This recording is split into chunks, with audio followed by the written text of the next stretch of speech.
And we're back. Okay, so there were a few things I may have missed and that I'd like to restate. One, I had said like to upgrade stuff or whatever was a no-no. I didn't mean like to upgrade it in general. If you find a really good item, upgrade it.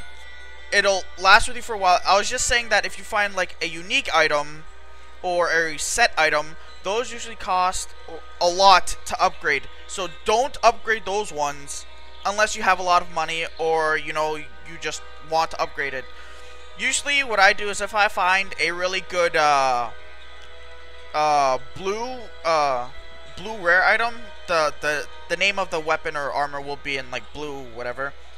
I upgrade it. If it's really good, I upgrade it. If not, then I don't. But yeah, I was just stating that. Also, there's one more NPC. He's not here at the moment, but he's usually around like this area. He's the gambler. He sells unidentified items, and you can buy it from him for quite a bit, like like 3,000, 4,000, around there. Not entirely sure. And the item is identified, so it's basically a gamble at whatever you buy. If you buy it and you identify it and it has crappy stats, well, too bad, you just wasted 3 or 4K on it. So I usually don't recommend buying anything from that dude at all whatsoever. Just a waste of money, really. Alright. So, whoopsies. Didn't want to click that. Also, you can just hold down the mouse button, the left mouse button to move. You don't necessarily have to just keep on clicking. If you right click, you can use a skill that you say that's set over here. It's the right mouse button skill, so it's got easy access, and you can also set them on just by clicking on an empty side. Set whatever you want. Pretty convenient. These are this is the character screen, character stats, whatever. Yeah, character sheet. And you can put in points or whatever and see your resistances, your strength and stats, blah blah blah blah. And then here's your experience bar for when you get to the next level. And then when you level up, you gain 1 skill point and 5 stat points. Now here, what's interesting is your fame bar. Now this, whenever you kill like these unique monsters or these monsters that have like little minions around them, they're like the champion monsters. You gain a certain amount of fame. And quests also give you fame, and when this increases, you get 1 skill point. So it's good to increase certain it's good for increasing your skills quicker. Let's see. Now for the stat wise, for the alchemist, you have arcane, lore, and battle. Battle is just like the generic, attack, power, blah blah blah. Increase with weapons, decreases weapon requirements, and all that jazz.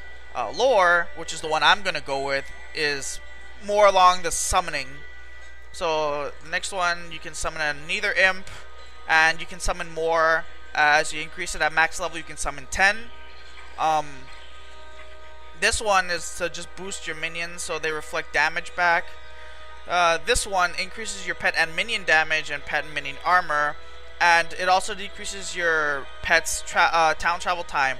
Now, another interesting thing about the pet, which I didn't mention in the previous video, is up here. See this little icon? Your pet, I'll show you. Your pet has its own inventory. So if you're carrying items, and let's say you're full, you can transfer stuff over, and your pet will carry it. Now, when your pet gets full, there's this little button at the top, and you click it, and your pet will run to town, sell your items, and bring you back the gold. Pretty interesting, and it really helps when you like want this really one item, but you don't want it and you don't have room in your inventory. You can have your pet pick it up and sell it. It's pretty cool. And then, as I was saying in the oh yeah, where was I? So yeah, he can summon golems too. He can summon a mechanical golem, which is really strong, and then he can summon at level 25. He can summon a beam golem. So essentially, you have 1, 2, 3, 4, 5, 6, 7, 8 to 9 minions out there. Yeah, around 8 minions. Plus the spells. There are spells you can summon zombies and skeletons and a flaming sword. So Yeah, that's a lot of help, and it's really good to go, I would recommend going lore if you're a first-time alchemist player, because you'll have a lot of help in killing monsters, because there's a lot. They come in bucket loads later on deeper down in levels. So it's good to start off with lore. Arcane is also another good one with magic. I think you can get some area attacks. I'm not sure. I haven't gone this one. Is there anything else? I'll explain on the way. So let's head down then. And I forgot to time it again. God damn it. That's okay. Oh my. I've arrived in Torchlight and begun my exploration of the tunnels below. These mines are vast and aglow with ember. I've never seen so rich a vein. Miners labor to extract it and take no heed of my warnings. I cannot blame them. I, too, could not resist the pull of ember. This ember is the same as that which afflicts me. The taint within it resonates with the corruption in my bones. I can feel it so clearly now. Blight springs from the depths and flows up through the veins. To purge myself of this evil, I must find the source. I see. So that's the guy we're essentially looking for. Sort of. That's what Syl and Brink were here for. So let's go this way.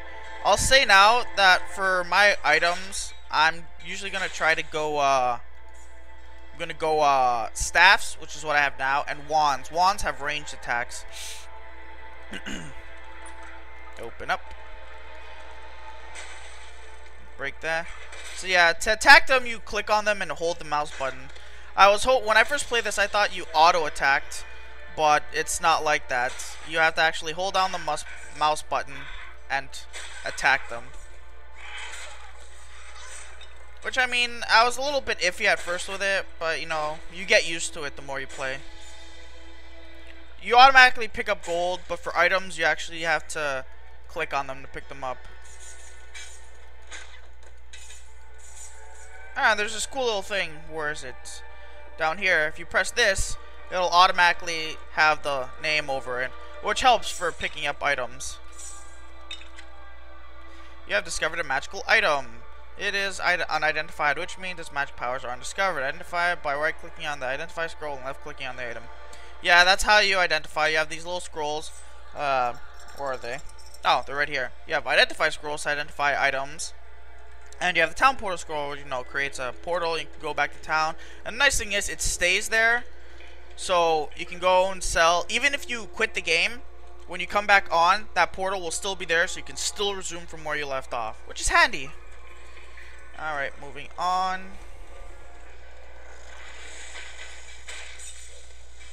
Pow.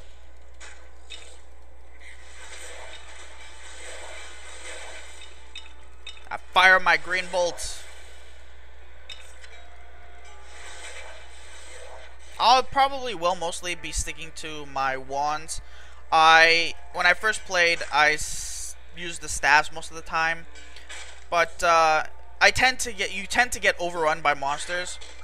So unless you're like the destroyer, you won't have the HP as the alchemist to really dish out damage, unless maybe you go battle. But yeah, if you go battle, but I don't really find that as a preference. Oh look, there's the first item for our quest, the Gleaming Ember.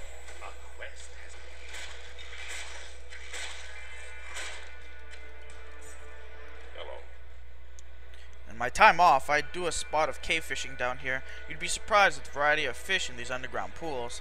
Yes, that's also the interesting thing. You can fish